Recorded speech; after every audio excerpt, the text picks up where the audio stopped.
Assalamu alaikum and a very good morning to all of you. Hope you will be doing good at home and you'll be following your studies. But as you know that we have started unit number 3, chapter number 3.2, which is stomach and digestive system. We have seen the digestive system, how it processes. We have seen the first 3 steps. Now we are going to see number 4th step on page number 35. ठीक है, stomach में 3 to 4 hours जो खाना रहता है वो gastric juices के साथ कन्वर्ट होता है. ठीक है, लिक्विड फॉर्म में.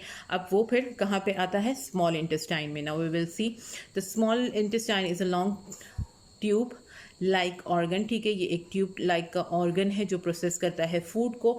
स्मॉल इंटेस्टाइन रिलीजेस एंजाइम, वो एंजाइम रिलीज करता है to help protein, fat, minerals and vitamins जो है उसके अंदर एब्जॉर्ब हो सके. ठीक है, liver and pancreas are also two important organs of the digestive system. अब liver और pancreas क्या है वो भी बहुत ज़रूरी हैं. वो juices extract करते हैं ताकि क्या हो सके. liver help करता है स्मॉल इंटेस्टाइन को. लिवर सिक्रीट्स बाइल, वो बाइल सिक्रीट करता है और वो हेल्प करता है ब्रेकिंग डाउन फैट्स को.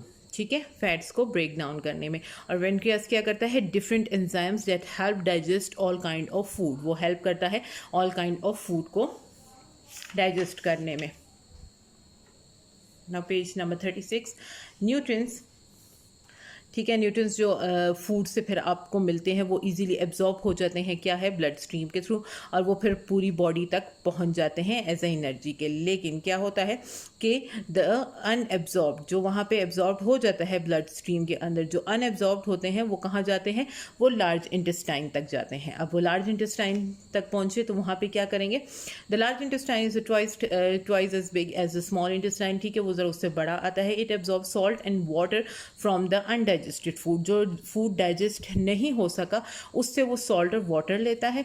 उसके बाद जो सॉलिड मटेरियल है वो वहीं पे छोड़ देता है और उसको ट्रांसफ़र कर देता है रेक्टम में. ठीक है, अब रेक्टम में क्या होता है? The rectum is a part of the large intestine. Rectum जो है वो लार्ज इंटेस्टाइन का पार्ट है. ठीक है, it stores the solid waste.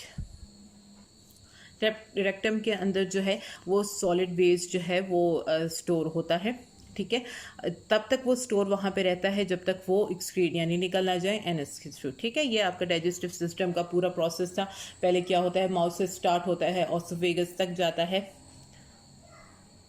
ठीक है, ऑसोफेगस के बाद जो है वो फिर स्टमक तक जाता है. फिर स्टमक के बाद जो है वो आगे स्मॉल इंटेस्टाइन में जाता है. फिर स्मॉल इंटेस्टाइन से वो लार्ज इंटेस्टाइन में जाता है. ठीक है, इसी तरह जो है ये सारा सिस्टम चल पड़ता है. ठीक है, now we will see the digestive system disorders. अब क्या हो सकते हैं डिसऑर्डर इसके? The main job of our digestive system is to break food into smaller particles. ठीक है, ये तो पता है कि डाइजेस्टिव सिस्टम का सबसे ज़रूरी काम क्या है? वो बिगर पीसेस को स्मॉलर पार्टिकल्स में कन्वर्ट करता है ताकि वो एब्जॉर्ब कर सके, बॉडी उसको ईजीली. अनहेल्दी फूड खाना या फिर रॉ फूड खाना यानी जो आधा कच्चा अनकुक्ड फूड खाना. ठीक है, इससे क्या होता है? इससे हमें डाइजेस्टिव सिस्टम की कुछ प्रॉब्लम्स हो जाती हैं. ठीक है, अच्छा, डाइजेस्टिव सिस्टम की जो प्रॉब्लम्स होती हैं उसे क्या होते हैं? Digestive disorders may be mild such as stomach ache, stomach acidity और बर्निंग, और सिवियर भी हो सकता है या अल्सर वगैरह. ठीक है, ये होता है स्टमक एज के बारे में. स्टमक क्या है कि पेन होना. ठीक है, a balance diet keeps our digestive system healthy. ठीक है, हमारी बैलेंस डाइट जो है वो डाइजेस्टिव सिस्टम को जो है वो हेल्दी रखती है.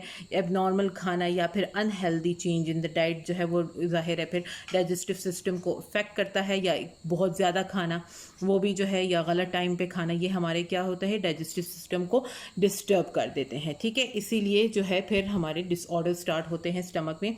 Diarrhoea is one of the most common digestive system disorder. ठीक है, डायरिया क्या है? इससे क्या होता है कि फूड जो है वो ज़्यादा देर तक आपके बॉडी में रहता नहीं है. ठीक है, फूड जो है वो इंटेस्टाइन से बहुत जल्दी बाहर निकल आता है. इसी वजह से क्या होता है कि आप उससे न्यूट्रिएंट्स हासिल नहीं कर सकते.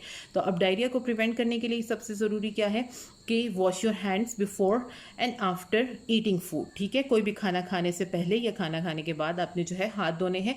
एंड नेवर ईट रॉ और अनकुक्ड फूड. ठीक है, कोशिश कीजिए बॉयल पानी पीना. ठीक है, अनकुक्ड यानी प्रॉपरली जो कुक होता है फूड वो खाना चाहिए.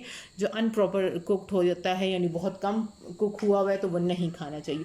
नेक्स्ट डिसऑर्डर हमारे पास क्या आता है, कॉन्स्टिपेशन का है। कॉन्स्टिपेशन का क्या है, it cause by not drinking enough water and not eating fibrous food. ठीक है, ये अगर हम ज़्यादा पानी नहीं पीते ये तब कॉज होता है। और हम इसको प्रिवेंट कैसे कर सकते हैं, बहुत ज़्यादा पानी पीकर, ठीक है। And other fluid such as fruits and vegetable हमें इस्तेमाल करनी चाहिए, उसकी जूसेस हमें यूज़ करने चाहिए, ठीक है, वेजिटेबल और फ्रूट्स के, ताकि वो क्या कर सकें, हमारी बॉडी के अंदर पानी को, डिहाइड्रेशन को कम कर सके। Okay, that was all for today. I think आपको डाइजेस्टिव सिस्टम सारा क्लियर हो गया होगा, उसके डिसऑर्डर्स आपको क्लियर हो गए हैं।